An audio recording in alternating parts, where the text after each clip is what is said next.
Madame la ministre, et vous toutes et tous ici présents en vos grades et qualités.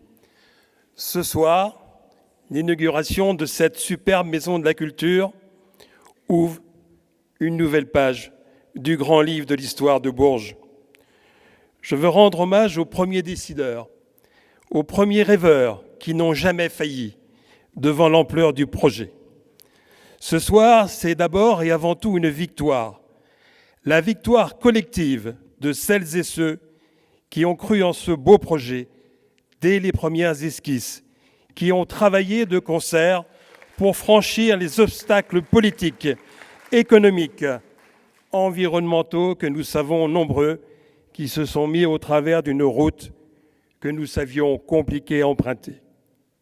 Cette route nous mène ce soir à contempler cette réussite architecturale qui désormais s'inscrit dans ce paysage urbain et culturel de Bourges, mais aussi du département du Cher. Pour rayonner et prendre son envol, cette maison de la culture, notre maison de la culture à tous, doit être ouverte sur le monde contemporain, doit être l'épicentre d'un frémissement, d'un tremblement même d'une normalité culturelle, festive, sociale, conviviale, familiale, chaleureuse, retrouvée et espérée depuis de longs mois. Grâce à une programmation riche et diverse, tout est autorisé dans cet écrin qui ne peut pas laisser indifférents tous ceux qui arpenteront les différentes salles de spectacle.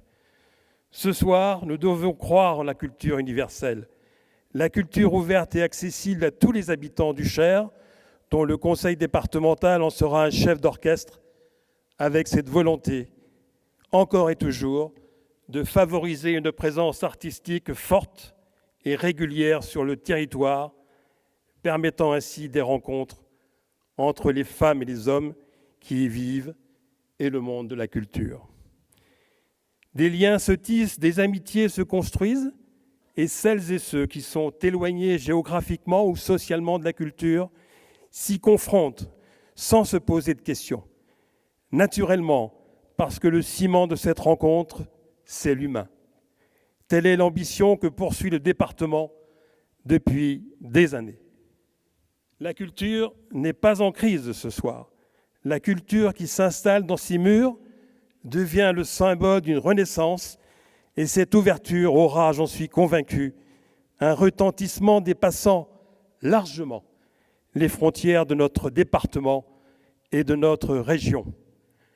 La culture ne s'hérite pas, elle se conquiert, disait André Malraux.